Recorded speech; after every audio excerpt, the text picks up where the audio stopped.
Boa noite, pessoal. Tudo bom? Mais um Road Talks que se inicia com sucesso, graças a Deus. Eu sou Ia Kalil, um dos hosts aqui do podcast, e a gente está com esse papo incrível que a gente vai bater com o Fernando, com um objetivo, que é ajudar o Hospital Fabiano de Cristo. Para quem não conhece, o Hospital Fabiano de Cristo é um hospital que ajuda pessoas carentes com câncer, né? Então, além dele ajudar a pessoa que está com câncer, né? Ela ajuda também a família e faz todo esse suporte necessário para a família e para a pessoa que tiver com uma doença se recuperar e se curar e melhorar, né? Então, a gente está aqui por um objetivo, que é ajudar esse hospital, né? Então, se você ver aqui embaixinho, tem um Pix, uma chave Pix, para você fazer a sua doação, não importa o valor. Nós temos também 2 QR Codes, né? Que nós aceitamos cartão de crédito e também aceitamos, nós somos modernos aqui, aceitamos Bitcoin como forma de doação. Acho que um dos primeiros do Brasil, acho que aceitar Bitcoin como forma de doação, hein? E isso é muito moderno para mim, não entendo nada disso. Não tem problema, calma lá. Os comentários aqui embaixinho tem todas as informações. E o link, se você quiser, é só clicar, ele já direciona para você fazer seu pagamento por cartão de crédito, débito, boleto, aí você que manda. TED Doc a gente também aceita, tá bom? Então vamos começar, que eu estou animado para conversar. Tarek, seja bem-vindo, tudo bom? Muito obrigado, queria agradecer mais um Road Talks, agradecer ao Fernando por estar conosco para ajudar essa causa e esse projeto maravilhoso. Yes. Fernando, seja muito bem-vindo, tudo bom com você? Gente, obrigado, tá tudo ótimo, obrigado pelo convite aí, parabéns pelo empenho, pela ação de vocês, né, de principalmente ajudar um hospital e ajudar essas crianças e famílias, parabéns, viu? Boa. Fernando, a gente sempre gosta de começar pelo começo aqui. Então a gente gosta de entender um pouquinho as suas origens, onde tudo começou, quem que é o Fernando, explica pra gente, fala um pouquinho sobre você, mas lá desde o começo, quando jovem, assim, e Tá tal. bom. Bom, se quiser pode me chamar de Medina, assim, todo mundo me chama de Medina, tá? Você é primo do Medina ou não? Esse já é um ponto bom, né? Todo mundo que eu falo assim, pô, você tem uma vez... O Medina, assim, minha vida tem fases, né? O Medina era um dos donos, tinha um Medina famoso, dono do Rock in Rio, né? Ainda é dono dos sócios do Rock in Rio. E durante anos, eu falava assim, pô, você tem alguma coisa a ver com o cara do Rock in Rio? Falando, não tem nada a ver. Aí depois veio o surfista, né? Aí tinha alguma coisa a ver com o surfista, não tem nada a ver, né? Mas, bom, eu nasci em 85, né? Eu tenho 37 anos. E minha família nasci aqui em São Paulo. Minha família, meus pais montaram uma empresa em 1970, uma agência de empregos chamada Luandre. E eu, desde que eu nasci, tenho 2 irmãos, o irmão mais velho, que inclusive tem um programa na CBN, chama Fim de Expediente, é famoso. Que legal. Faz com 2 tubers, etc. E eu tenho uma irmã mais nova. E aí meus pais montaram essa empresa e minha vida sempre foi, eu sempre brinco assim, a minha vida com a da Luanda e da minha família sempre foi muito misturada, porque empresa familiar, né, vocês sabem, é difícil você separar profissional, pessoal, etc. E eu sempre, engraçado, né, eu sempre desde pequeno, eu sempre fui empreendedor, assim, no sentido de, eu lembro que eu com um amigo meu, a gente montava, quando a gente ia ter algum churrasco, alguma coisa, eu pegava eu e ele, a gente ficava lavando os carros, cobrava dinheiro. Aí na escola a gente montou eu e uns outros amigos, a gente montou uma lanchonete paralela na escola, que estava muito caro, e aí começamos a vender pra caramba, e aí o cara da cantina reclamou que estava tirando o lucro dele, tivemos que fechar. Eu lembro que na época do ioiô da Coca-Cola, eu comprava numa padaria e depois vendia na escola mais caro. Então, sempre gostei de negócio assim. Então, foi uma coisa que já estava um pouco na veia, né? Meus irmãos foram por caminhos diferentes. Meu irmão acabou fazendo economia, minha irmã arquitetura, minha irmã jogava xadrez, foi campeã brasileira de xadrez. Agora, hoje ela foi morar Legal. fora, né? E aí, em 2000, eu resolvi fazer administração, fazer em marketing, me formei na SPM. E aí eu resolvi, então, trabalhei em 2 farmacêuticas antes para conhecer o mercado, e depois eu entrei para a empresa da família, né? Que era aquela situação, todo mundo, você chega lá e fala, pô, é o filho do dono e tal, né? E eu entrei lá, imagina, eu vindo de 2 multinacionais, eu pensei, bom, isso aqui vai ser totalmente desorganizado, vai ser uma zona, etc. E eu me surpreendi, porque assim, hoje acho que até melhorou um pouco, mas historicamente, empresa familiar sempre teve uma conotação ruim. Eu sempre senti isso. Tem uma conotação de desorganizada, de amadora, de que não tem processo, não tem fluxo. E assim, claro, tem todo tipo de empresa, né? Mas eu comecei a ver que não, calma aí, pô, eu trabalhei em duas multinacionais que tinham processos muito mais burocráticos, né? Tinham situações que você fala assim, bom, as pessoas muito menos engajadas. Eu falei, mas pô, por que todo mundo fica querendo trabalhar em multinacional? Que negócio é esse, né? Quando na verdade, na hora que você começa a ver, a pessoa é muito mais ouvida numa empresa familiar, a pessoa tem muito mais participação, potencial de crescimento, etc, né? E eu gostei. E aí eu passei por um programa de trainee, onde eu passei por todas as áreas. E aí em 2010, 2011, eu vi que a gente tinha um sistema muito ruim de seleção, e era um sistema de mercado. E falei, não, não é possível, deve ter um sistema melhor. E fui para o mercado e não tinha nenhum sistema, né? Nem melhor nem pior. E eu falei, bom, já que não tem nenhum sistema, vamos então desenvolver um sistema, né? Isso 2010, 2011. E eu não entendia nada de tecnologia. A gente contratou uma empresa, passou 2 anos, eles abandonaram, prometeram o sistema em 6 meses, passou 2 anos, eles abandonaram o projeto. Daí a gente contratou 2 desenvolvedores que vieram dessa consultoria. Esses desenvolvedores passou 6 meses, saíram para tentar copiar o sistema e foi. Até que, até que em 2013 veio outro desenvolvedor, né? E aí veio finalmente um desenvolvedor que falou assim, olha, vai ter que começar tudo do zero. Meus pais já não aguentavam mais ouvir falar nisso. Eles falaram, ó, é a última chance que você tem para conseguir realmente fazer o negócio funcionar, né? Mas eu tinha uma visão de que o futuro ia ser muito digital, né? E você imagina, a Luandre, na época, já tinha várias unidades e um candidato para buscar emprego, ele ia lá entregar um currículo. E é uma coisa bem arcaica, né? Até hoje, se for ver, os processos ainda são, em geral, buscar vaga ainda é um processo muito ruim, em geral, mas a pessoa ia lá entregar o currículo e ir embora, e fala assim, pô, tem que ter um sistema para a pessoa, primeiro, ela não tem que vir até aqui, e segundo, se ela vier até aqui, a gente tem um banco de dados único, integrado, onde, de repente, a pessoa veio aqui no centro de São Paulo, ela tem o perfil de uma vaga que fica na Faria Lima, pô, não precisa ir para outra unidade, né?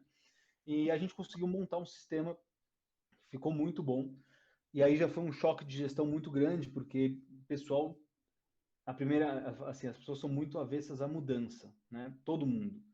É engraçado assim, você vai na escola, todo mundo senta no mesmo lugar, todos os dias, mesmo sem ter o seu lugar marcado, né? E você falar que você vai mudar qualquer coisa na vida das pessoas, no trabalho, o que quer que seja, as pessoas já têm uma reação inicial de, opa, o que é isso aqui? Precisa querendo mudar, etc, né? E, e foi um momento difícil que o pessoal não queria usar o sistema, boicote, aquelas coisas, mas começou a dar certo. E aí deu tão certo que em 2015 eu tentei levar isso para o mercado, e depois de 6 meses eu não tinha vendido nenhuma, não tinha vendido nada do software. Caramba. A gente desistiu porque o software era um software também de seleção. O Brasil, na maior crise da história de emprego, né? Na maior crise da história, sem emprego. Então, quando eu batia nas empresas, eles falavam assim, olha, maravilhoso, o seu sistema é revolucionário, mas a gente não tem vaga, né? Então, e outra, você é da Luandre, mas, pô, calma aí, você é da... Eu falei, não, mas essa aqui é uma outra empresa. Aí começou aquele negócio, falei, bom, nesse meio tempo, a empresa estava indo muito mal, porque minha mãe se afastou, ela já tinha se afastado da empresa, porque ela ficou doente uma vez, ela associou isso muito à empresa, hoje ficou bem, ficou tudo bem, mas ela não aguentava mais a empresa, então ela saiu.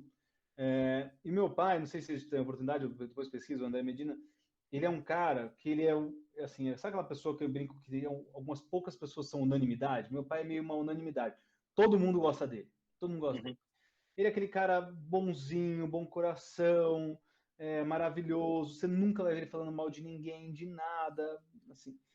E isso na empresa tem os seus prós e contras. Ele tinha o pró que todo mundo amava ele, o clima sempre foi maravilhoso, os clientes sempre gostaram muito dele.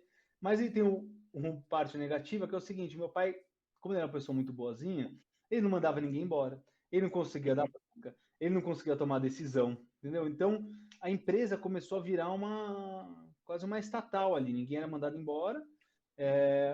Pior, assim, as pessoas faziam o que elas queriam e começou a ficar um clima muito ruim e a empresa começou a perder muito dinheiro, tomar prejuízo, e a gente era empresa familiar, não tinha uma segurança, né? Então você começa a tomar prejuízo, o quem banca é a família, né? Sim. Aí eu cheguei para eles e aí eu falei para eles, gente, se a gente continuar esse ritmo aqui, a empresa vai quebrar, né? E aí nessa época eles então me chamaram, meu irmão tinha ido trabalhar na empresa. Eles falaram, a gente quer que vocês assumam a gestão da empresa. Eu fiquei responsável por seleção, negócios. A Luandre, só para quem não sabe, sempre é uma empresa de recrutamento e seleção muito focada em temporários. Então, basicamente, a Balduco quer fazer panetone ou chocotone no final do ano, precisa contratar mais 1.000 pessoas, eles ligavam para a gente recrutava, selecionava, abria a vaga, recrutava, selecionava, mandava os candidatos para a Balduco aprovava ou não o candidato, e esses candidatos ficavam na nossa folha. Então, eles trabalhavam na Balduco, mas ficavam na nossa folha. A gente pagava o salário, o benefício, tudo certinho, e cobrava, mandava a fatura com a taxa.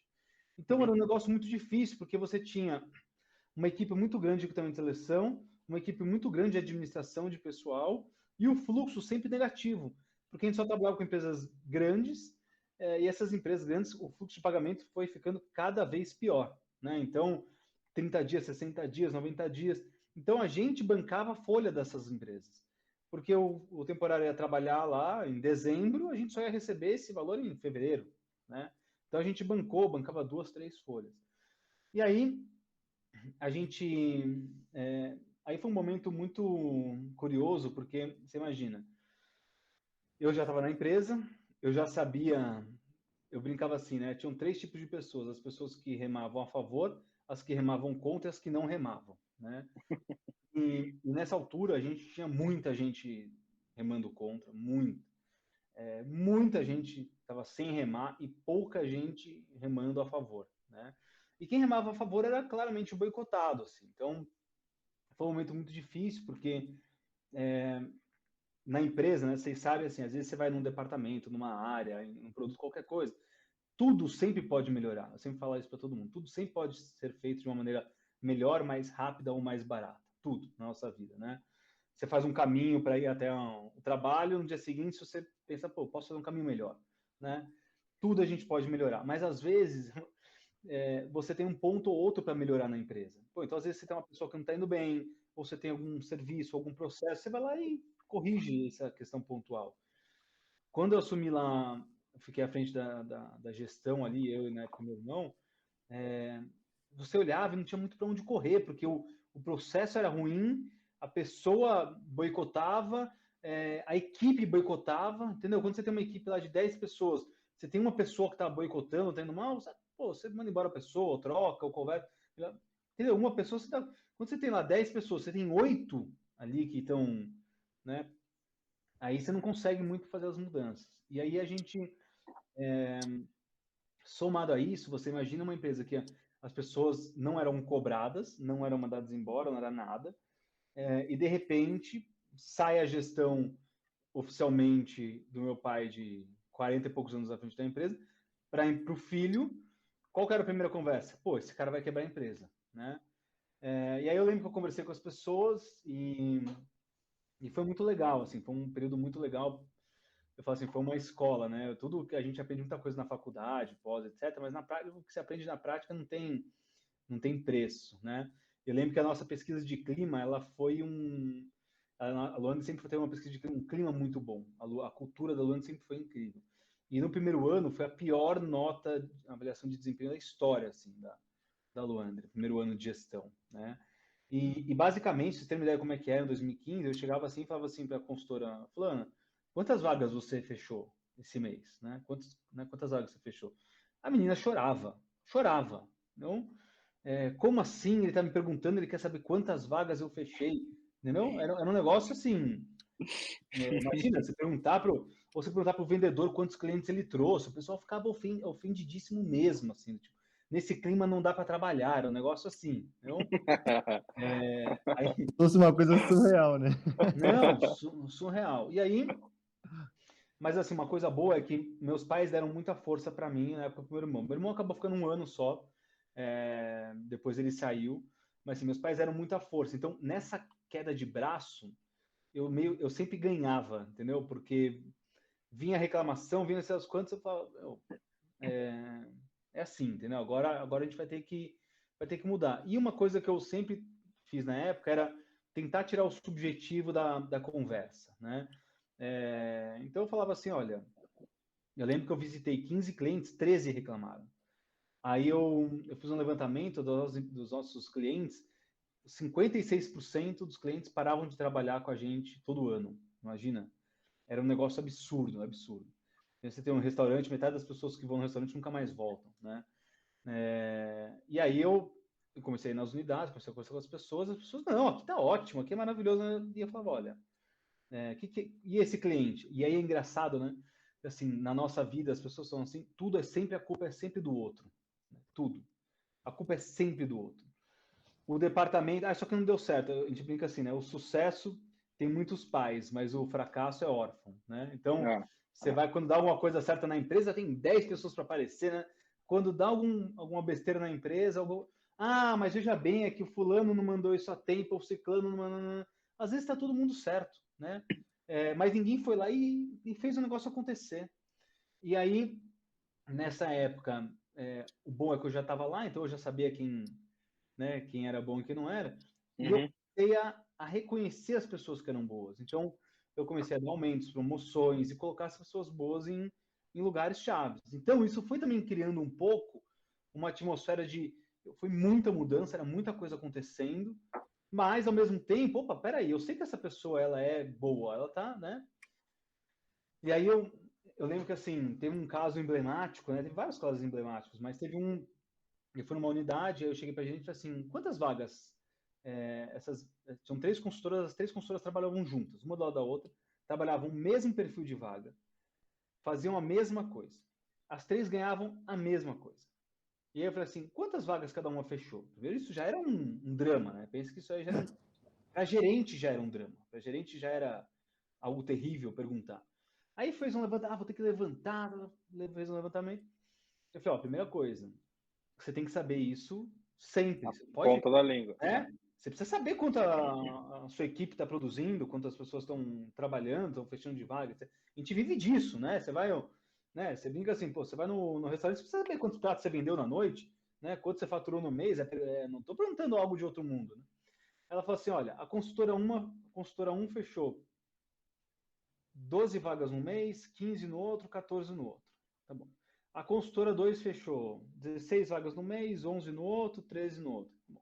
A consultora 3 fechou 78 vagas no mês, 84 e 77 no outro mês. Juro, os números eram esses. E aí eu falei, o que você acha que vai acontecer? Ela ficou assim em choque. O que você acha que vai acontecer se a gente não fizer nada com essa informação? Ela, como assim? Foi um choque. Eu falei, olha, eu vou te falar o que vai acontecer. Só tem 2 alternativas. Ou essa pessoa que fecha 70 vagas, 80 vagas por mês, vai sair, ou então ela vai começar a fechar 15 vagas por mês. Sim. Porque assim, se eu estou trabalhando, tem 2 pessoas do meu lado que ganham a mesma coisa que eu, têm o mesmo cargo que eu, e eu estou trabalhando 5, 6 vezes mais do que elas, entendeu? E eu estou ganhando a mesma coisa, e outra, elas ainda vão ter mais tempo para puxar o saco da chefe e provavelmente vão ser promovidas antes de mim. Assim, ou eu olho e falo assim, calma aí, por que eu estou me matando enquanto os outros estão aqui fazendo 5 vezes menos do que eu e estão sendo reconhecidos da mesma maneira? Opa, deixa eu tirar, né? Deixa eu tirar o pé aqui. Ou então, se a pessoa for séria e trabalhadora, como normalmente eu acho que as pessoas são, ela vai sair, né? E aí eu lembro que na época eu li um livro muito bom, que chama A Hora da Verdade, do Ian Carlson, que basicamente ele falava que o seguinte, que ele acredita muito que em serviços você tem que inverter a pirâmide de decisões da empresa. Ou seja, naturalmente nas empresas, hoje em dia é um pouco bem menos, mas na história as empresas foram muito formadas com aquela visão de o dono obedece, o diretor obedece o dono, o gerente e você vai criando uma sequência de liderança onde a pessoa da base da pirâmide você é pago para fazer, não para pensar. É meio, né, no limite é meio isso, assim. Você está aqui para fazer, meu amigo. Você não está aqui para pensar. Então, quem decide a estratégia é o dono, são os diretores. Quem decide o produto, o processo, o fluxo, tudo são as pessoas lá de cima. E lá de baixo é tipo, faça, né? Faça. Quando, na verdade, é um movimento que não faz sentido, porque quem entende do cliente, quem sabe dos problemas, quem está na operação, é a pessoa que está lá na ponta. Ah.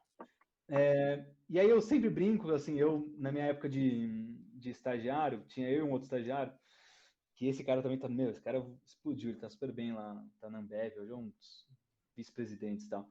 A gente era um estagiário numa farmacêutica, a gente recebia todo dia as notas fiscais a gente eu trabalhava no marketing de um produto super famoso, de um medicamento. A gente recebia as notas fiscais da agência, né, de publicidade. A gente recebia 10, 15 notas fiscais. A gente tinha que entrar no sistema e imputar, e eram 20 telas para imputar uma nota fiscal. 20. Então você imagina que você pegava 20 notas fiscais, eu tinha que passar por 400 telas. E aí, isso cansava a gente. Só que acontece, das 20 telas, 18 eram iguais. Você tinha que colocar centro de custo, fornecedor, código disso, código... Só na 19ª tela, você ia realmente colocar os dados da nota fiscal. Número da nota fiscal, valor e tal. E aí eu e ele, a gente fez uma apresentação para levar para a diretoria, falando assim, gente, olha, a gente percebeu aqui que se vocês fizeram um ajuste simples de software aqui, dá para a gente colocar as informações básicas uma vez só, e na 19ª tela, a gente imputa as 20 notas fiscais de uma vez só. Porque as outras 18 são informações iguais. São iguais. Isso vai economizar meio período nosso aqui.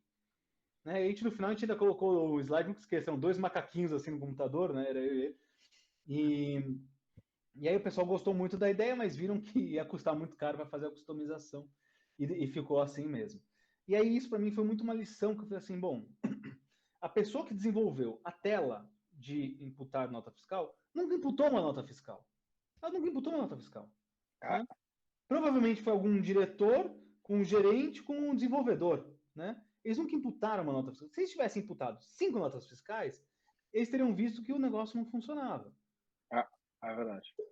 Então, tudo que eu fui fazendo na empresa, eu fui muito quebrando esses paradigmas, porque assim, sabendo que eu comecei a inverter a ordem e eu comecei a questionar muito as pessoas.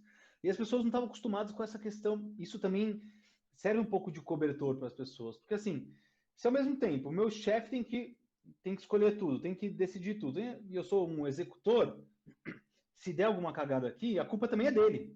Né? Porque a ideia é dele, a ordem é dela, sei lá quem quer que seja. Eu só estou aqui fazendo o que me disseram. Né? E você começa a ver no dia a dia, principalmente quem lida com o serviço, que você começa a ver assim, mas por que isso aqui está assim? Por que você faz isso? A pessoa do tipo olha para você e fala assim, não sei, já estava assim quando eu cheguei e é assim que vai ficar quando eu sair. Né? Então, eu comecei a questionar muitas pessoas do porquê. E a gente começou a mudar.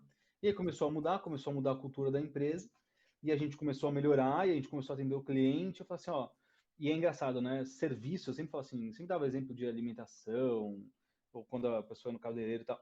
Serviço, você tem que entender o que o outro quer, não é o que você quer, né?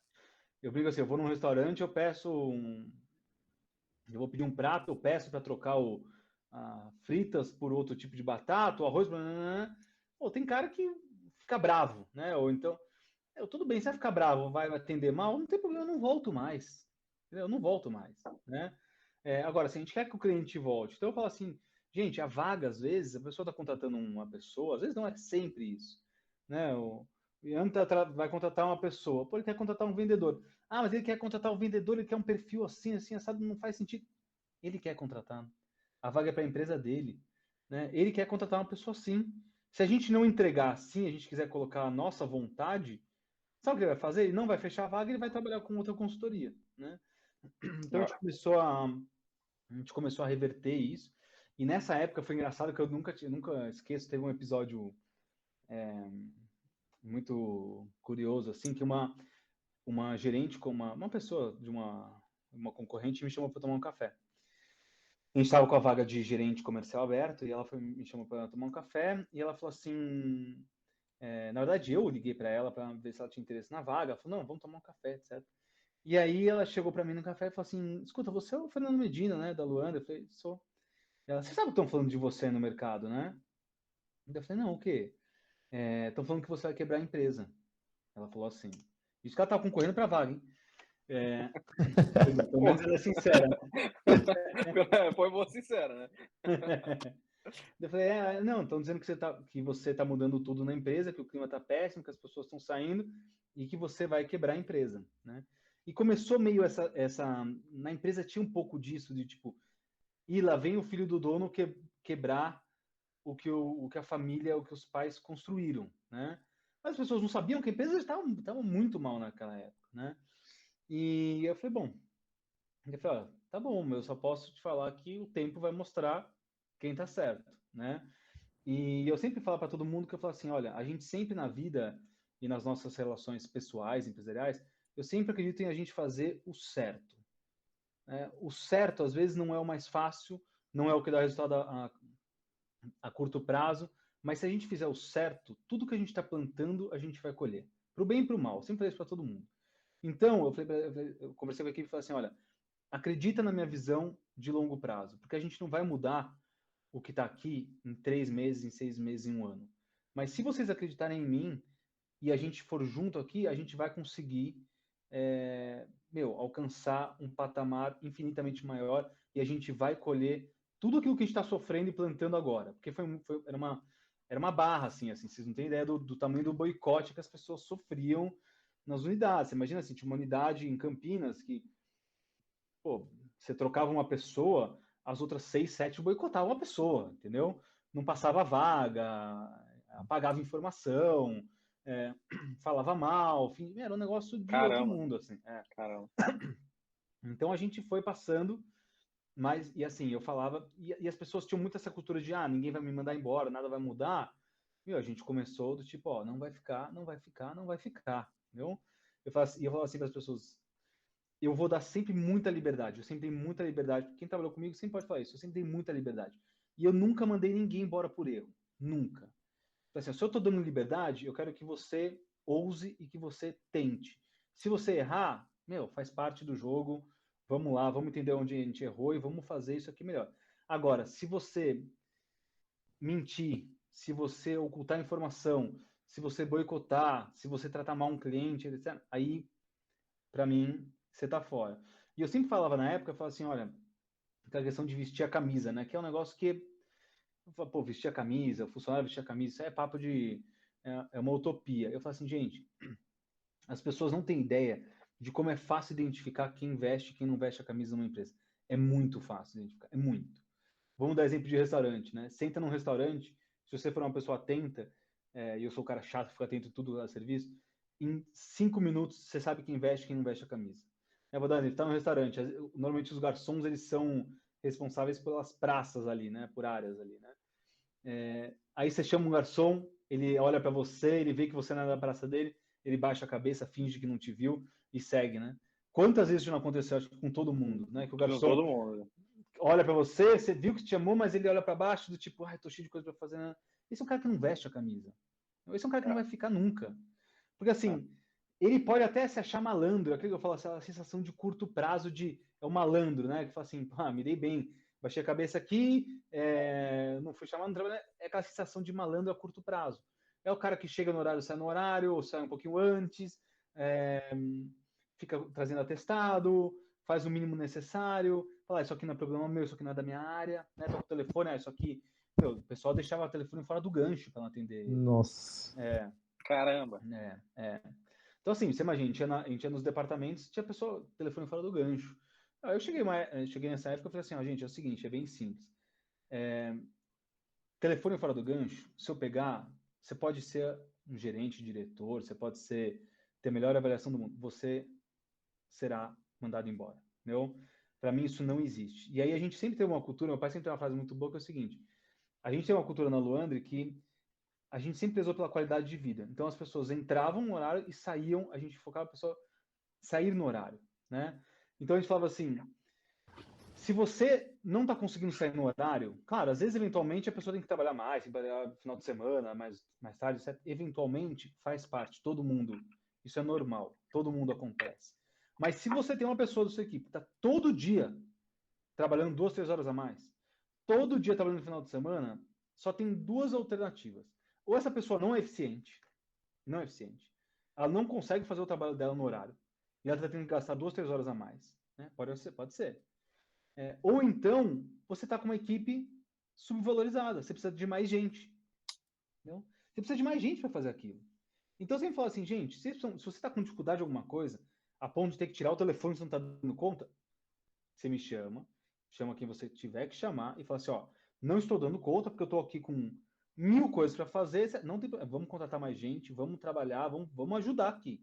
O que não dá é para deixar o telefone fora, o que não dá para não atender cliente, o que não dá é para baixar a cabeça no restaurante e dizer que não tá legal. Então, a gente foi mudando essa cultura, né? E aí eu lembro que no primeiro ano a gente já reverteu o prejuízo, e aí eu brinco que eu deixei, ano passado, depois eu vou chegar nisso, mas eu deixei a empresa, eu saí da empresa, né, vendemos a empresa, a gente aumentou em mais de 6 vezes o faturamento, desde que a gente pegou. Legal. E o meu maior orgulho, que eu falo na Luana, a gente sempre ganhou muitos prêmios, Top of Mind, etc. Mas o meu maior orgulho é que eu assumi em 2015, em 2018 a gente ganhou o prêmio das melhores empresas para trabalhar no país. Eu lembro que do meu lado estava um banco, do meu outro lado uma farmacêutica, que só o RH dessas empresas tinha mais gente do que na Luandre, não? Verbas assim, porque a gente conseguiu criar um clima, a gente criou um time tão absurdo, um clima tão legal que, as pessoas foram ficando, que aí depois de um tempo, o que aconteceu? Depois dessa mudança radical no começo, chega uma hora que não tem mais clima, assim, para quem não entrega, não tem mais clima. Porque assim, se você tem do seu lado uma menina que entrega 15, você entrega 15 e a outra entrega 70, você tá meio tranquila, porque assim, a de 70 é exceção, né? Uhum. Mas assim, na hora que você começa a ficar no ambiente, que uma entrega 70, a outra 80, a outra 60, né, e você entrega 15, cara, tipo, a pessoa sai, entendeu? Você não precisa nem mandar embora, a pessoa sai, né? Ou ela começa a falar, que aconteceu muito, fala assim, cara, o que a pessoa está fazendo entregando 70 ou 15, né? Vamos para cima e tal. E a gente começou também a reconhecer as pessoas. E um dos orgulhos que eu sempre falo é que essa consultora, que na época, quando eu assumi, fechava 70, quando eu saí da Luandre, ela era gerente de uma unidade, né? Então, eu assumi, ela era uma consultora né? A gente chamava consultora júnior, e quando eu saí, ela era gerente da unidade, para mostrar para todo mundo que, ó, tá vendo? Se você realmente vestir a camisa aqui, você vai crescer. E aí, em 2016, a gente passou por um processo, a gente tentou vender, a gente recebeu uma proposta de um fundo, e na época era muito difícil, porque a empresa, sempre, desde que eu assumi, a empresa cresceu em média 35% ao ano. Foi um crescimento absurdo. Só que tem um problema de fluxo de caixa, porque quanto mais a gente crescia, mais temporário tinha, mais folha a gente pagava, menos dinheiro a gente vinha. Então era sempre conta negativa, aquele negócio. Então, assim, a empresa dava X de lucro, mas você não viu o lucro, porque ele era comido ali pelo fluxo de caixa. Né? E eu falei para meus pais, eu falei assim, gente, a gente vive no Brasil, lei muda toda hora, governo muda toda hora, é crise, é tudo que vocês podem imaginar. E a gente trabalha pra caramba, se mata, e a gente não consegue colocar dinheiro no bolso, entendeu? E aí, vamos de repente trazer um fundo para ajudar a gente? Vamos, tá bom. E aí eu falo assim pro meu pai, né? Eu falo assim, pai, quanto você acha que vale a empresa? E meu pai é o seguinte, meu pai é aquele cara que pega o jornal, ele lia que uma empresa que vende cosméticos, que estava dando 200 milhões de prejuízo, foi vendida por 500 milhões. Então, na cabeça dele, se uma empresa que está de cosméticos está dando prejuízo, então automaticamente, né? Não importa nada.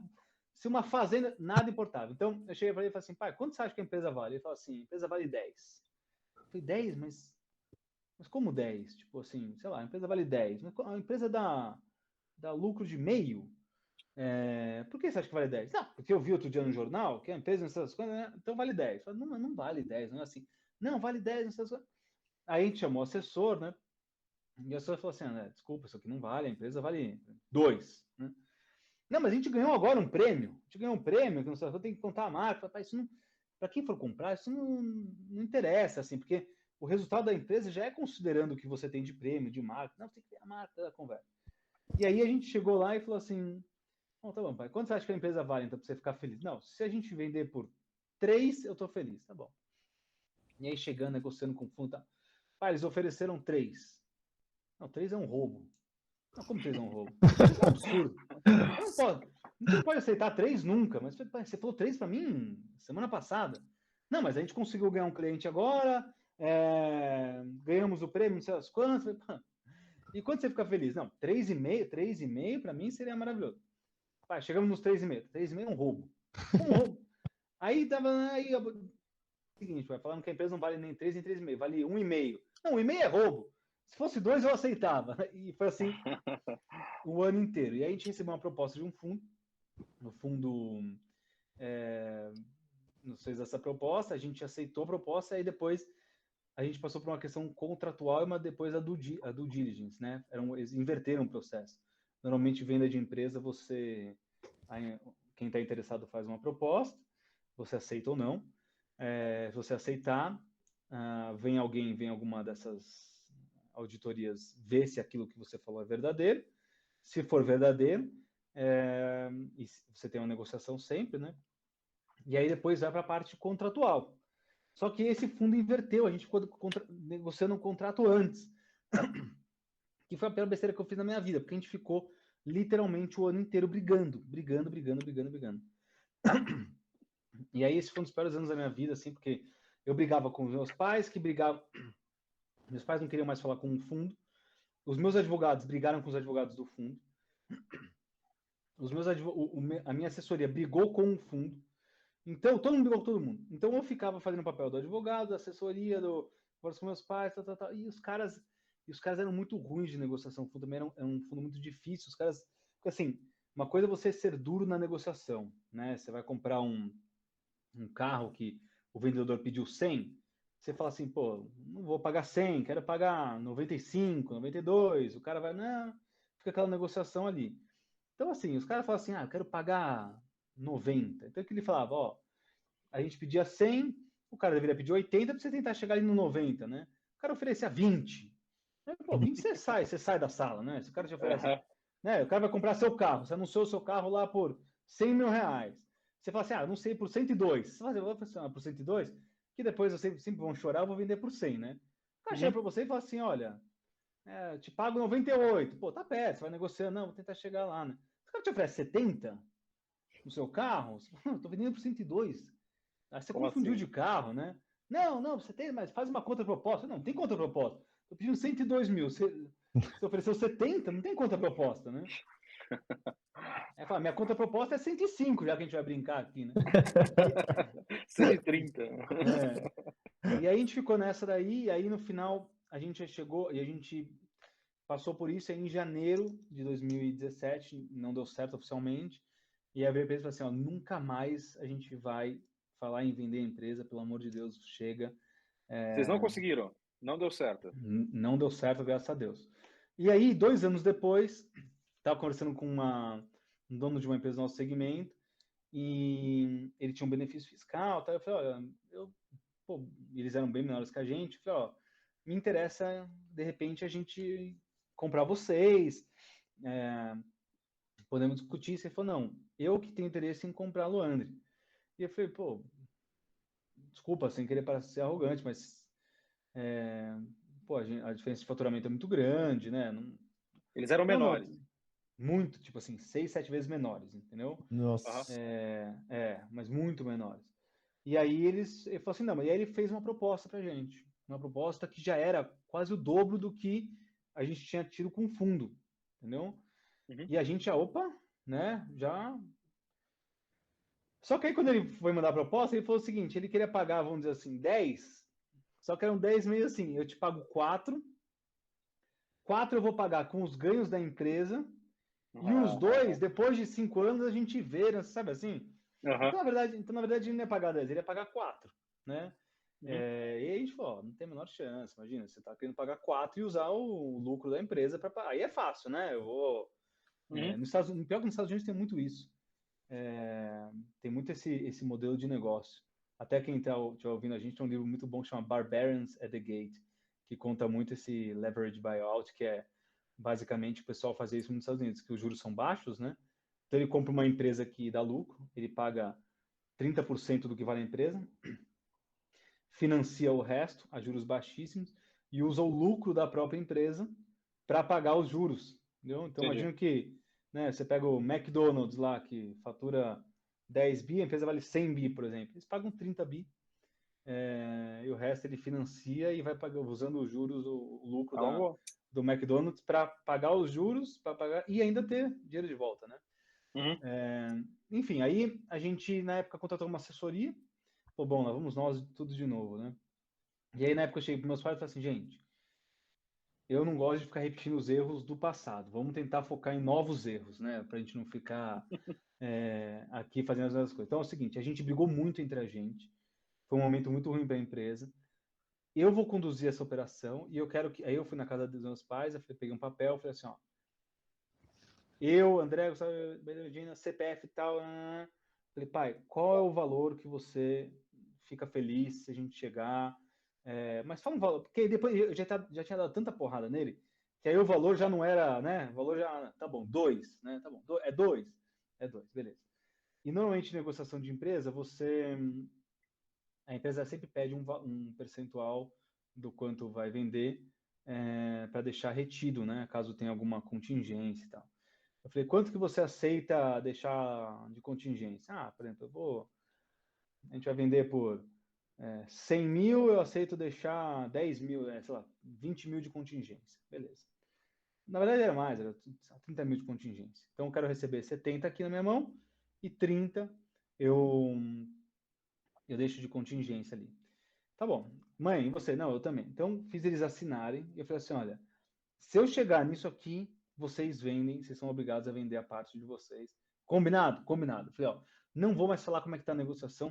Se tiver algum ponto muito crítico, eu volto. Tá bom? Tá bom. E aí fui. E aí, na época, a gente recebeu 2 propostas.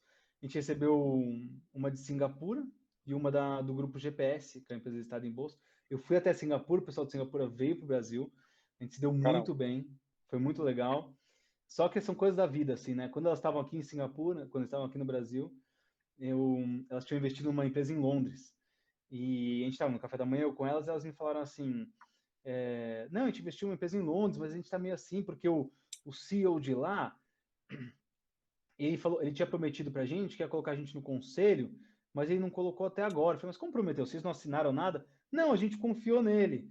E ele também falou de um resultado, aí eu fiz uma cara, falei, esse cara tá enganando vocês. E elas ficaram em choque, porque Singapura, não sei se já foram para Singapura, Singapura é assim, é criminalidade zero, é um negócio de outro mundo. Singapura é um lugar absurdo. Quem tiver a oportunidade de ir para Singapura, vá, foi uma lição de vida, assim. O pessoal é muito trabalhador, muito sério, e a história de Singapura é fantástica. Se vocês puderem pesquisar a história de Singapura, é um dos países mais pobres do mundo e hoje é uma das maiores rendas per capita. Talvez não seja uma maior. das maiores. Então, todo mundo educação absurda, pessoal trabalhador, pessoal não bebe pouquíssimo lá, pessoal sério, trabalhador, honesto. Então, para eles, a malandragem, bom, para a gente é o que a gente mais encontra malandragem, né? Então, para a gente, tudo, pô, brasileiro, tudo você já pensa que alguém tá sacaneando, que vai dar errado. Você fica, né? Então, quando ela falou do cara de Londres, eu falei, esse cara... E elas me olharam assim com o olho, eu falei, não, gente, desculpa, eu fiz um comentário aqui desnecessário. Eu falei, não conheço o cara, não sei, a empresa também era listada em bolsa, eles em Singapura, outros em Londres, né? E aí tá bom. No dia seguinte eu fui pegar elas de novo no café da manhã, elas estavam com uma cara péssima. O que aconteceu? Não, saiu o resultado hoje e o cara fraudou o balanço. E o EBITDA que ele falou pra gente era mentira. Metade a ação despencou, a gente perdeu milhões. Nossa. E isso foi muito ruim, porque isso azedou muito a negociação. Porque você imagina se o cara de Londres, né, que é uma das capitais financeiras do mundo, enganou elas. Imagina para a empresa de Singapura um cara do Brasil, né? Tô do outro lado do mundo, Brasil, só escuto falar coisa ruim, etc. Então, elas começaram a querer colocar um monte de trave, etc. Empecilhos que para a gente até eram bons empecilhos, que elas falam assim, o EBITDA, se cair, eu não sou mais obrigado a investir mais. Eu falei, tudo bem, a empresa está sempre crescendo, não tem problema. E elas eram super assertivas, assim, mas é o seguinte, se o EBITDA crescer acima do projetado, também eu quero que a gente ganhe mais. Ela, não, tudo bem e tal. Só que aí pegou um momento que a gente falou assim, imagina a gente explicando a lei trabalhista e os impostos pro pessoal de Singapura, né? Eles eram uma empresa de 1990 e eles tinham tido 11 processos trabalhistas na história. 11. A Luanda sempre teve pouquíssimos, só que no nosso mercado, imagina, mão de obra intensiva, você tem muito processo trabalhista. Então a gente tinha pouquíssimos, a gente tinha 100. Era infinitamente menos do que o setor, né? Processo que, assim, imagina, o cara da Balduco foi lá, reclamou de alguma coisa do trabalho dele, ele processava a gente e a Balduco. A gente não tinha nada a ver, porque a gente só pagava o salário dele. A gente falava assim, olha, o que você está fazendo lá na Balduco, tô falando Balduco, né? Balduco é um ótimo cliente, não posso nem dar esse exemplo, mas o que você fizer lá no cliente não é problema nosso, entendeu? Se você, se o seu chefe te tratou mal lá, ou se você fez o padetone errado, a gente não tem a gestão, né? Só que o processo vinha para a gente também. Então, imagina eles olhando a gente com 100 processos aqui, né? Eles vão achar que a gente tem trabalho escravo, que a gente não sei as quantas. E aí, ao mesmo tempo, a GPS fez uma proposta para a gente, até na época pior, mas falou, pô, a GPS é empresa de limpeza e segurança. Eles compram empresas que estão totalmente desestruturadas, ferradas, limpeza, segurança, é tudo complicado. Pô, a gente sempre tem uma empresa super certinha, controlada, etc. Meu, a gente vai ser muito rápido. E a gente tinha aquele trauma inicial de ter ficado um ano e não ter dado certo, né? Eu falei, a última coisa que eu quero... Mas não deu certo, né? Não deu certo. Aí a gente começou a negociar, a gente aceitou a proposta e aí veio a pandemia. Veio a pandemia. E o que as pessoas fazem, as empresas fazem, a primeira coisa que as empresas fazem é parar de contratar. Parar de contratar. Com certeza, a hora que você, aí na empresa de vocês, com certeza, a primeira coisa que vocês fizeram é, olha, congela as contratações, segura, e vamos ver o que está acontecendo, né? Isso. E aí, nessa época, eu li um livro muito bom que chama A Grande Viagem de Shackleton. Depois vocês procuram aí, deixa eu até... Esse livro eu provavelmente não estou falando a pronúncia correta, mas é A Incrível Viagem de Shackleton. Que é a história basicamente de um cara em 1900 que ele foi atravessar a Antártida. Eles tinham o objetivo de atravessar primeiro de barco, depois a pé um trecho pelo Polo Sul ali. Não sei se é Antártida, acho que é. E aí conta essa história que eu não vou contar a história, mas basicamente o barco tem um problema e eles têm que é uma luta pela sobrevivência. E fala muito de sobrevivência, incertezas, lidar com as adversidades, etc., que é basicamente o que todo mundo viveu na pandemia, né? Em maiores e menores escalas, mas cada um estava vivendo isso individualmente e também as empresas também estavam passando por isso, né? E aí eu brinco assim, a gente deu algumas sortes, porque, primeiro, como eu estava negociando, como eu fiz muita amizade com Singapura, eu comecei a acompanhar muito o mercado asiático. E a pandemia é muito louco, assim, absolutamente tudo o que acontecia no Brasil tinha acontecido 2 semanas, 3 semanas antes na Itália e na Ásia, entendeu? Era um negócio, era um mês antes na Ásia e 2 semanas antes na Itália, era um negócio absurdo. Então, assim, isso aqui é uma gripezinha, meu, já tinham falado que era uma gripezinha um mês atrás na China, e agora já ninguém estava falando gripezinha, entendeu? Então, quando começaram a falar em gripezinha aqui, fala, isso aqui não vai dar bom. Tanto é que eu brinco que dia 14 de fevereiro, eu tenho um grupo dos amigos do colégio, eu mandei para eles assim, eu falei, gente, tô preocupado com o coronavírus.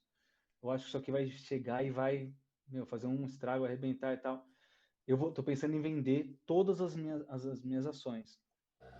E aí eles, sofri bullying no grupo, né? Imagina os amigos assim, você falou em Bitcoin, né? Na época eu tinha comprado sempre gostei de Bitcoin, tinha comprado um pedacinho de Bitcoin. Você quer investir em Bitcoin, tá com medo do coronavírus, desse Covid. Pelo amor de Deus, isso é uma gripezinha. Ficaram me sacaneando o dia inteiro. Falei, gente, vamos pensar o seguinte, se não for nada, e vou torcer para que não seja nada, a Bolsa hoje está 115 mil pontos. Então, se eu vender agora a 115 mil pontos, a Bolsa nunca vai subir 10% num mês, né? A não ser que aconteça uma... Então, ela vai subir 2%, vai cair 2%, vai subir 3%. Então, se ela subir para 117, 120, não perdi nada, né? Não tô... Agora, se realmente vier e der uma cagada, esse negócio vai despencar. Sim. Vendi todas as minhas ações no dia, sei lá, não lembro, acho que 4, 5 de março, já tinha batido 90 mil, depois bateu 60 mil, né? Chegou a bater 60 mil pontos a Bolsa, né? Caramba! E eu vendi tudo a 115 mil. E aí depois eu fui recomprando um pouquinho, mas também depois eu vendi tudo ali. Vendi depois tudo a 100 mil pontos, hoje está a 100 e pouco. E aí foi engraçado, porque, só que aí aconteceu na empresa, a gente tinha uma questão, eu não sei, vocês fazem, hoje em dia todo mundo, vocês fazem home office ou não? Sim, também. a gente sempre fez também. A gente Vocês sempre fizeram? A gente sempre fez, Ah, sempre fez. Não sofremos tanto por conta Não disso, sofremos né? tanto por conta dessa situação. Cara, a gente nunca tinha feito. Nunca. Nunca tinha feito home office. Nunca. Zero. A gente não tinha ninguém, nenhuma estrutura, nada.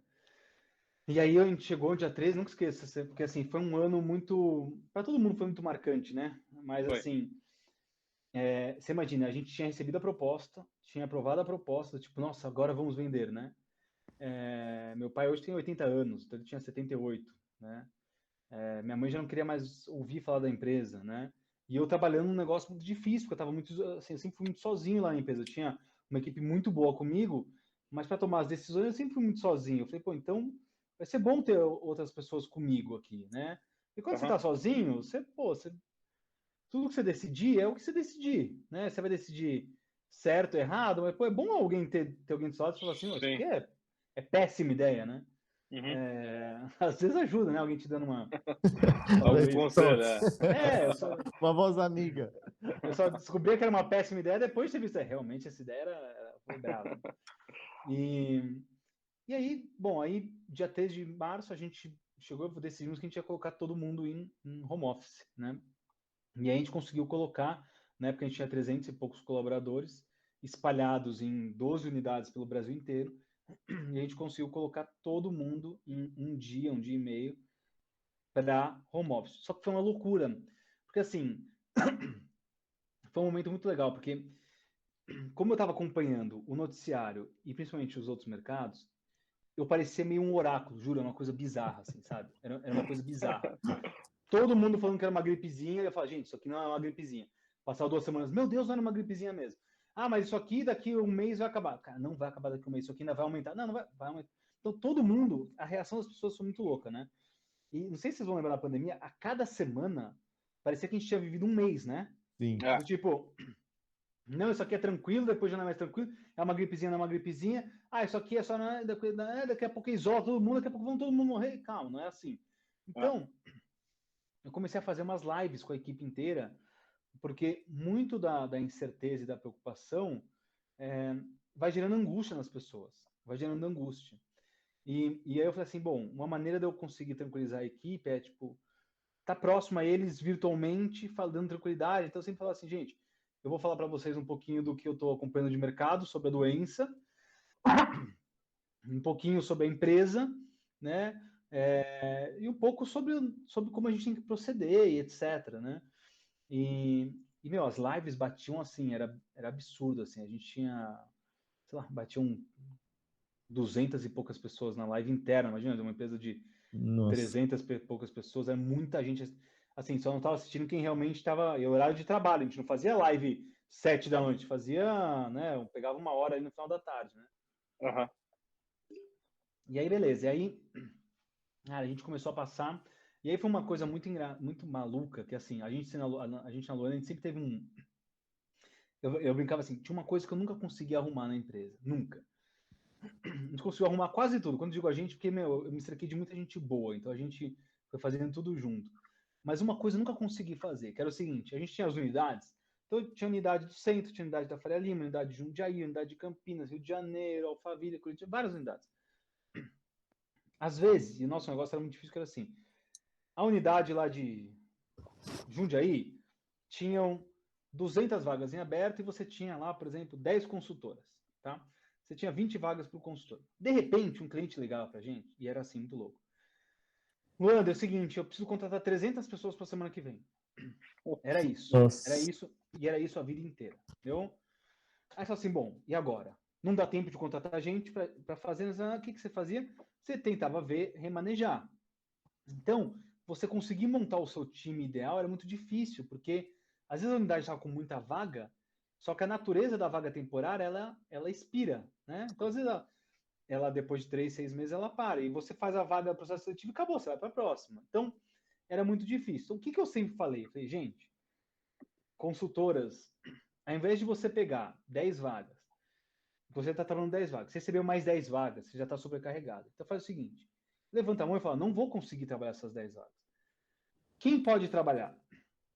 Às vezes uma outra unidade está precisando de vaga.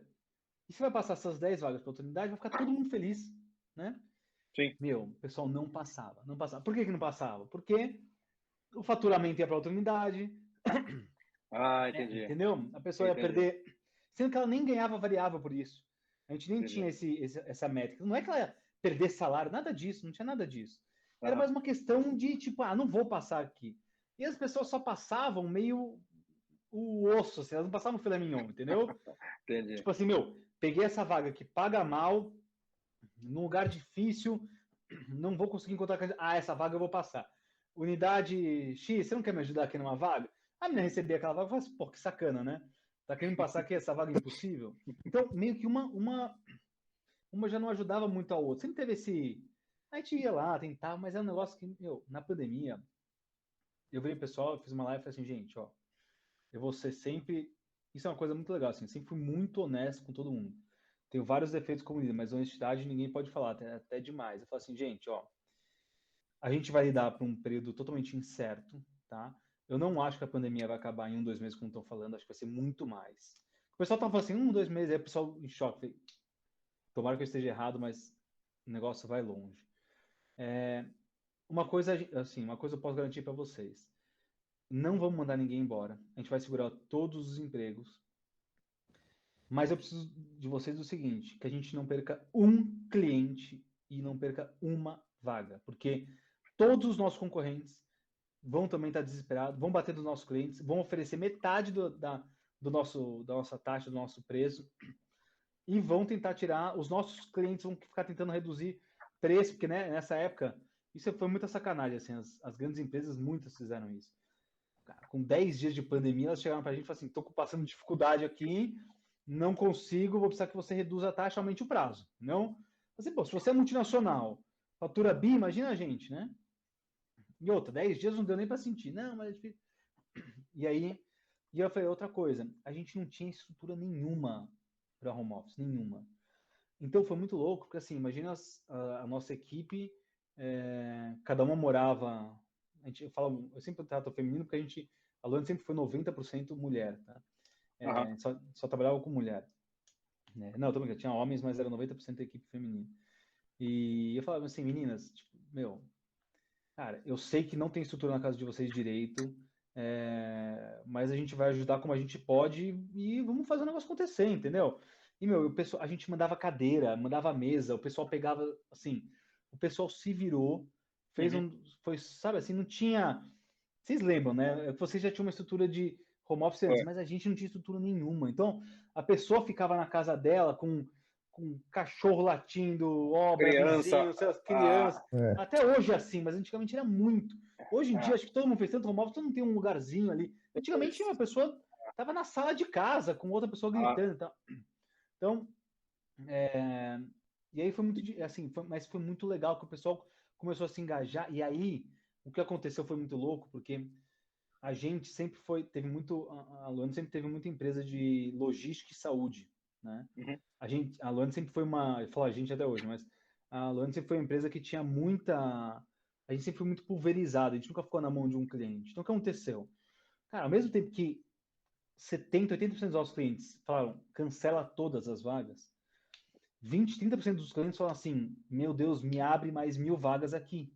Que legal. Então, assim, os hospitais ligando para a gente, empresas de logística, e-commerce, porque... Disparou, né? Disparou.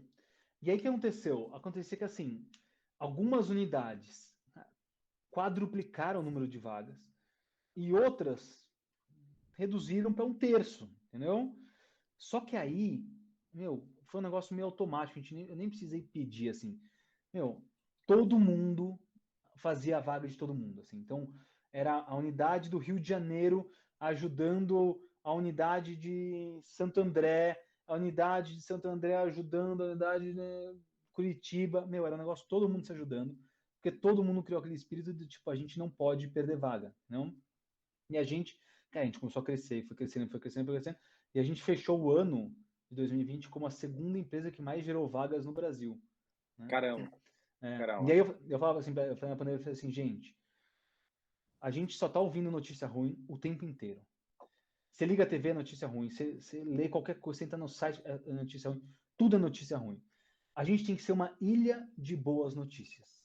A gente vai levar emprego para as pessoas. Então, assim, ó, a gente vai levar emprego. Então, vamos tentar manter essa mentalidade sempre positiva. Tipo, assim, a gente não vai mandar ninguém embora.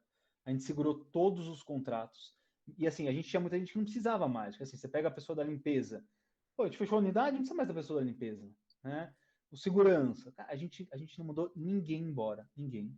E a gente não só não mandou embora, como a gente ainda contratou, porque a gente começou a ter vaga e vaga e vaga, né? Que legal. E aí eu lembro que, assim, foi um momento muito especial, assim, porque a gente fez uma pesquisa de satisfação com a equipe e 97% da equipe deu avaliação ótima, ótima e boa para O inverso do começo.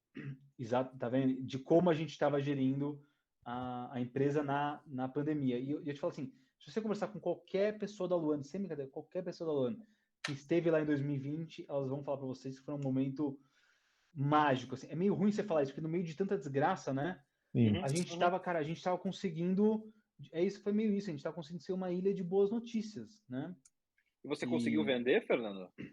aí em 2020 ainda a gente negociou com a GPS e aí a gente acabou vendendo. Meus pais saíram em 2020, e aí eu fiquei mais 2 anos. E aí foi um choque assim de cultura, porque a GPS era muito diferente, é muito diferente da Luanda, as culturas são muito diferentes. E aí eu fiquei lá em 2021. E aí foi o contrário, assim, aí o turnover disparou de novo, muita gente saiu, e aí em 2000, finalzinho de 2021, comecinho de 2022, eu falei que não ia ficar, avisei eles lá, né? Aí fiquei até o meio de 2022, que tinha um contrato, e aí depois eu saí. Então eu saí finalzinho do ano passado, me despedi de todo mundo lá, né? Finalzinho não, em agosto, né? Aham, E, aham. e aí foi isso, agora estou montando minha empresa, né? Estou montando uma empresa ainda nessa área, um software assim que tem a ver com o emprego, né? Aquele E mesmo que no começo que você tentou e não conseguiu? então tem alguns elementos dele assim, são algumas coisas que eu sempre quis fazer, mas não consegui fazer, mas agora eu tô fazendo. Mas é isso, mas também tem uma questão de indicação de vagas, vai ser um negócio legal. Não posso falar tanto assim, não posso abrir tanto, mas É projeto novo, né? e tá na fase de desenvolvimento, tecnologia, né? Aham. Demora, né? Demora, E demora. E aí foi isso, assim, a gente conseguiu, e eu sempre falo assim, a empresa, a gente sempre conseguiu quebrar uns paradigmas, porque a gente sempre teve uns valores como pessoas. Eu falo assim, eu e meus pais, a gente nunca gritou, a gente nunca ofendeu, a gente nunca se tratou ninguém. Então a gente chegava, a gente cumprimentava todo mundo, a gente sempre tratou igual todo mundo, não importasse, assim, não importava o cargo, não importava nada, entendeu? Então, assim, eu falo para as pessoas, assim, gente, eu vou te cobrar, eu sempre em casa, quando entrava alguém, eu falo assim, eu vou te cobrar por 3 coisas. Primeiro, pelo time que você vai formar à sua volta, porque o que importa são as pessoas. Depois, pelo sistema que você tem que usar direitinho, porque pra gente o sistema é muito valor. E terceiro, o resultado. O cara fica em choque, né? Normalmente empresa é resultado, resultado, resultado. Eu falei assim, resultado é consequência. Para mim, resultado sempre foi consequência. Nunca mandei embora ninguém por resultado, essa essa unidade teve um faturamento ruim esse ano. Eu falei, meu, para mim sempre foi mais importante ver se a pessoa está no caminho certo. A Uhum. gente está plantando coisas boas, né? A gente está pelo caminho certo, a gente está montando um time bom, a equipe é engajada, pô, a menina atende bem o cliente. Então, meu, o resto é consequência. Porque se você atende bem serviço é assim, né? Se você vai num restaurante e você gosta, meu, se a comida é boa, às É, vezes pode até não estar tão lotado, mas você vai indicar. E aí, se você vai indicar, putz, você vai indicar para 5 pessoas, se 2 forem, elas vão adorar. E elas é. vão indicar para, meu, daqui a 6 meses o negócio está bombando, né? Então, eu não olhava o restaurante do tipo, tá vazio, vamos trocar tudo. Eu falei, meu, as pessoas que comeram estão felizes? Então, meu, vamos continuar fazendo bem feito aqui, vamos manter o. Eu sempre brinco que uma vez eu li uma história que fala o seguinte: tinha um vendedorzinho de cachorro quente e ele vendia numa esquina, vendia muito, tá? E aí então chegou o filho dele, tinha feito várias faculdades, falou assim: olha, pai, eu li aí que a gente vai entrar numa crise, porque os tempos estão mudando e não sei das quantas, então é melhor a gente se precaver. E, portanto, eu fiz aqui uma análise, a gente vai precisar reduzir custos. E o pai, assim, falou assim, mas filho, eu vendo aqui meu cachorro quente aqui, tá sempre cheio, os clientes adoram. Não, mas aí vai vir a crise, então precisamos reduzir custos. Mas como? Vamos comprar ingredientes mais baratos. Pô, vamos comprar ingredientes mais baratos. Aí começou a comprar ingredientes mais baratos. Aí o pessoal começou a sentir a qualidade, começou a vir menos gente. Ele falou, não, vamos então mandar embora as pessoas que te ajudam aí na barraquinha. Aí mandou embora, porque precisava reduzir custos. E aí começou um ciclo, né? E aí começou a vir menos gente, vender menos, etc, etc, etc. E no final quebrou a barraquinha. E aí o filho falou assim, tá vendo, pai? Falei que a crise ia chegar, né? Quando, na verdade, isso tudo foi causado por esse ciclo que eu acho que a maioria das empresas tem, que eu acho que é muito errado, que assim, tem um resultado ruim aqui, manda embora. Tem uma coisa aqui, manda embora. Sempre tentando não pensar tanto nas pessoas e simplesmente ter um olhar imediatista, né? Sim. E a gente sempre foi o contrário, fala assim, gente, se você for bom, se você vestir a camisa, eu não vou te mandar embora. Fala assim, ó, nunca vou te mandar embora por erro, por nada. E mais, você ainda vai crescer muito aqui. Sempre vai. Eu sempre ficava assim, sempre vai ter vaga para você. As pessoas fazem, como você? Eu falei, sempre vai ter vaga para você. E sempre tinha vaga. Era um negócio muito louco, assim, porque quando a pessoa precisava de uma vaga para a pessoa, de repente surgia, abria uma unidade, abria alguma coisa, então sempre tinha vaga. E aí, em 2022 eu saí, me despedi de todo mundo, depois de 52 anos de empresa, né? Foi super legal, mas falo ainda com o pessoal e foi uma história bem legal, né? Caramba. Bacana. Ô, Fernando, e falando de mercado, você acha que o mercado ficou mais exigente com os colaboradores? Você acha que a concorrência é muito grande? Em que sentido você diz? Em qualidade, porque hoje, exemplo, a gente exige muito na contratação. Sim. Então, a disputa acaba ficando muito grande. Então, você acha que, exemplo, essa exigência das empresas é pela qualidade? Acho que o pessoal não está tão qualificado assim? Ou realmente eles estão mais exigentes com a contratação? Não, eu acho assim, são várias coisas, né? Eu não acho que estão mais exigentes, sempre foi assim. Sempre teve vaga de gente pedindo o que não faz sentido para a vaga, né? O que acontece quando você tem um desemprego muito alto, como o Brasil historicamente sempre teve, é que você tem muita gente boa no mercado, entendeu? E quando você entra numa crise, que nem a gente passou aí, principalmente depois da pandemia, em 2015 também era assim, quando você tem um desemprego muito alto, você abre uma vaga de analista de marketing pleno, cara, começa a se candidatar começa a se candidatar gerente, coordenador, analista sênior, entendeu? Por quê? Porque a pessoa não está conseguindo vaga na posição dela, ela aceita dar 1, 2, 3 passos para trás. Para trás. E aí, o que acontece? A pessoa que tem o cargo de analista pleno, ela olha e fala assim, pô, não estou mais conseguindo vaga de analista pleno. O que ela faz? Ela começa a se candidatar para vaga de analista júnior. A analista júnior também não consegue mais emprego. Então começa a virar um ciclo meio louco, onde você tem pessoas muito qualificadas que às vezes ganham pouco e estão fazendo, assim, então são super qualificadas para a posição que elas têm, entendeu? Ao mesmo tempo também, você tem muito o imediatismo das pessoas hoje na empresa.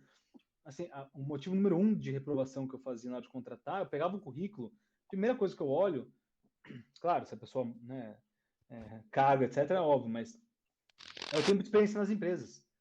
E aí você pode perceber o seguinte, a pessoa fica 1 ano, sai. Fica 1 ano e meio, sai. Fica 8 meses, sai. 1 ano e sai. Eu não vou contratar essa pessoa nunca. Nunca. Por quê? Porque, assim, hoje em dia eu sinto que as pessoas estão muito menos resilientes. Acho que é um pouco da geração, né? Dessa geração de quebrou troca, né? Então, assim, pô, o chefe falou de uma maneira que eu não gosto, que eu não gostei, vou sair, né? Isso aqui não tá bom, vou sair. Tudo é motivo para você ficar insatisfeito. Eu falo assim, quem quer ficar insatisfeito sempre vai ter motivo, em toda empresa do mundo. Porque assim, você vai chegar, o seu computador tá com a internet lenta, a pessoa tá puta, né? Mas ninguém chega de manhã, ninguém chega de manhã e fala assim, que maravilha. Minha internet está maravilhosa. Ninguém, já viu alguém falar isso? Minha internet está maravilhosa? Não. Mas você sempre vai ouvir, pô, minha internet está lenta, o computador está isso. Então, a gente tem tendência a meio olhar o lado negativo das coisas, né? E sempre olhar um pouco com inveja o outro, né? E aí eu lembro que eu falo assim, a gente, nos meus anos todos à frente da Luandre, até a venda da GPS, cara, a gente era abordado todos os dias pela concorrência para levar a gente nós. Todos os dias. Todos os dias. E não saía. Não saía. Porque eu falo assim, gente, o cara vai te prometer mundos e fundos. Você vai chegar lá, você vai ser mais um. E é verdade. Então, você acha, porque a empresa é da França. Sabe se você vai para a França? Vai nunca para a França. Não vai para a França. Pergunta quantas pessoas foram para a França na empresa nos últimos 20 anos, entendeu? Pô, foram 3. Passar uma semana lá e voltou. Pô, que adianta você da França? O CEO ainda que foi, né? Só o CEO, entendeu? Por que adianta? Na verdade é pior, porque vai vir uma ordem da França para você implementar alguma coisa no Brasil que não tem nada a ver com a situação no Brasil, né? Então, assim, não faz muito... Esse negócio de multinacional, tem que pensar muito se os benefícios... Tipo assim, os benefícios que... Hoje em dia mudou, mas os benefícios que as pessoas viam era meio falso no dia a dia, sabe? Lá eu vou ter muita oportunidade. Lá, será que você vai ter mesmo? Você conversou com as pessoas? Se elas têm oportunidade? Você perguntou se é fácil você mudar de área, de cargo, de função, e essas coisas? Não sei. Não sei se respondi sua pergunta aí, né? Não, perfeito. Sim. Ó, galera, não esquece que a gente está aqui por um objetivo, que é ajudar o hospital. O Fernando parou um tempinho dele para conversar com a gente, estava tendo esse super papo. Então aqui embaixinho tem o Pix e os QR Codes para você fazer as doações. Ou também nos comentários aqui na descrição do vídeo tem também as informações para você fazer as doações, né? E eu tô sem grana, não dá para eu doar, não tem problema. Ajuda compartilhando essa live para que alcance mais pessoas e que mais pessoas possam doar, tá bom? Fernando, a gente está quase encerrando. Cara, e uma coisa que chamou muita atenção, você falou muito do ser filho do dono, né? E como que você colocou... não impôs, que eu acredito que respeito você não se impõe, você se conquista, mas como que você fez assim para conquistar o respeito dos seus colaboradores, né? Sendo o filho do dono? Sim. Assim, foi aquilo que eu falei, foi difícil, porque no começo tinha muita gente remando contra. E quando você começa a fazer mudança, as pessoas começam a, isso não vai dar certo. E o que eu falei, assim, eu sempre falo para todo mundo, o tempo ele vai curando tudo, né? E eu falo assim, você não precisa acreditar no que eu estou te falando agora, mas vamos fazer e vamos plantar, porque tudo que a gente planta hoje, a gente colhe. Tudo. Eu acredito muito nisso. Se você comer mal hoje, amanhã você engordou. Se você treinar hoje, amanhã você emagreceu, né? Então, assim, não tem muito. Se você ficar... Tudo que a gente faz na vida, você vai colher. Então, eu falei para as pessoas assim, gente, vamos trabalhando, vamos focar em fazer a coisa certa. Vamos focar em fazer a coisa certa, que as coisas vão acontecer. Então, com o tempo, as pessoas foram meio, foi diminuindo o número de pessoas remando contra, e aí as pessoas foram meio perdendo espaço, foi muito louco, assim, as pessoas foram meio perdendo espaço naturalmente. Porque também tem um negócio que, assim, todo mundo sabe nas áreas, quando você trabalha ali, que você não é o dono, na área do departamento, todo mundo sabe quem é quem, né? Quem é quem? Todo mundo sabe quem é a pessoa que trabalha sério, todo mundo sabe quem é o malandro, todo mundo sabe. O chefe às vezes não sabe, ou às vezes finge não saber, mas a pessoa sabe. Quando a equipe começa a ver que quem é sério, quem é bom, quem é dedicado começa a crescer, e começa a ser reconhecido, as coisas vão... E aí, só para finalizar uma história super rápida, esse ano eu fiz um desafio, postei no meu Instagram lá, dei uma ideia maluca agora.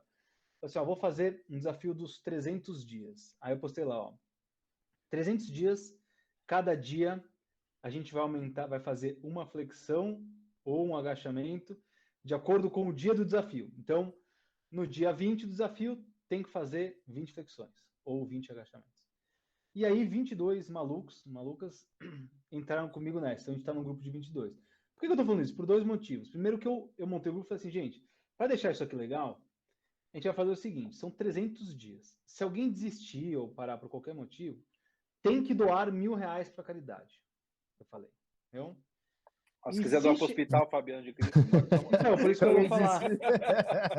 É isso que eu ia falar. Então, já vou me comprometer com vocês que, boa. que a gente vai doar pelo menos R$2.000 aí. Boa, maravilha, tá? maravilha. Só não sei quando, só não consigo prometer agora, tem que ser. E eu falei o seguinte, e se todo mundo chegar até o final, eu me comprometo a doar 10 mil reais. Eu não consigo doar mais porque eu já estou bem comprometido com uma instituição que doa cadeira de rodas e outra. E foi engraçado que eu montei subgrupos, então nós somos em 22, eu montei 5 grupos ali, e eu montei de propósito com o perfil de cada pessoa, e cada grupo é como se fosse uma empresa, um ambiente. Cada grupo tem a sua personalidade, tem o seu jeito, e é muito louco como as pessoas se moldam ao ambiente. Então, vou dar um exemplo, olha que louco, a gente está com 22 dias de desafio. Talvez quando isso aqui vai ao ar, vai ter mais dias, mas em 22 dias tem grupo que todo mundo faz pela manhã. Tem outro grupo que todo mundo faz mais no final da tarde. Eu pedi para baixar um aplicativo para acelerar o vídeo, porque tem que mandar o vídeo do desafio. Todos os grupos mandaram, todo mundo mandou. Teve um grupo que ninguém mandou. Ninguém mandou no grupo. Uma pessoa, 2 pessoas foram contra, tá todo mundo boicotando agora. Então, para vocês verem como um experimento desse, simples, de amigos conhecidos, né, fazendo um desafio simples desse, de fazer flexão, 15, 20 dias, 15, 20 no dia, você só de montar um grupo, você tem pessoas que influenciam positiva, pessoas que influenciam negativamente, você tem pessoas que contaminam para cima, você tem pessoas que contaminam para baixo. Isso é uma coisa que eu sempre prestei atenção na empresa. Tem a gente que contamina para cima. Assim, o maior formador de clima numa empresa é o almoço. Eu sempre falo isso. O almoço é o maior formador de clima na empresa. Você chega no almoço, tem aquela pessoa que fala assim: nossa, mas que saco, né? Nossa, aquele cliente é chato. Nossa, mas você viu o fulano daquela área que não sabe as coisas? Essa pessoa está contaminando. Essa pessoa vai contaminando. Enquanto isso, tem outra pessoa que fala assim: aquele cliente é chato. Mas pô, pelo menos tem cliente, né? Pô, tá passando, a pessoa vai contaminando de maneira positiva. Né? Então, tentar sempre se cercar de pessoas positivas, né? Na empresa e na vida, né? Boa. Só para finalizar, acho que tem uma última pergunta que é rapidinho. Vai lá. Que é traste. Ele já falou 2, mas 3 livros que você indica. Mais um? Mais um. Ou se quiser dar outro. Não, eu vou te falar mais um, que é o que eu tô lendo, vou terminar hoje. O Conde de Monte Cristo. Tá? Cara, é um livro que é considerado um dos grandes clássicos da literatura. Eu gosto de ler no celular, né? Ele é gigantesco. Acho que ninguém que tá ouvindo aqui vai ler. São 2.400 páginas no celular. Então, o negócio não acaba. Mas se você não quiser ler esse, que é muito grande, tem um outro também que é muito grande, mas é fácil de ler, que chama Ferramentas de Titãs. Não sei se você conhece, do Tim Ferriss. Não conheço. Cara, é muito bom esse livro. É muito bom. E esse livro, o Tim Ferriss é um americano que tem um podcast, e ele pegou as histórias, é gigantesco também, mas esse é fácil de ler, porque ele pegou um resumo de todo mundo que ele entrevistou. Então, são 5, 6 páginas de cada pessoa, entendeu? Então, você tem a história do Schwarzenegger, tem a história de tudo que você puder imaginar. Que legal. E são histórias muito legais, com a visão dos caras. Então, é um livro que eu tenho há 4 anos, eu leio direto e nunca acabei. Porque eu leio um negócio, eu leio o livro que o cara indicou, eu vou ler o livro que o cara indicou. Compre esse livro, porque esse livro é fantástico, assim, é uma lição de vida. A cada 6 páginas você fala, meu Deus, você para e fala, puta. Que maravilha. Isso, gente. Maravilha. Galera, muito obrigado pelo papo, muito obrigado por ter assistido. Não esqueça que a gente está aqui por um objetivo, que é ajudar o Hospital Fabiano de Cristo, né? Então faça a sua doação, seja qualquer valor, R$1, não importa, nos ajude por essa causa. E eu estou sem grana, não tem problema, compartilhe essa live com outras pessoas. E queria agradecer, Tarek, valeu aí por esse papo. E Fernandão, também, cara, obrigado mesmo, de coração, você é fera demais, hein? Parabéns. Eu que agradeço, gente. Obrigado, viu? Valeu, obrigado, um forte abraço e fiquem com Deus. Tchau, obrigado. Falou, tchau.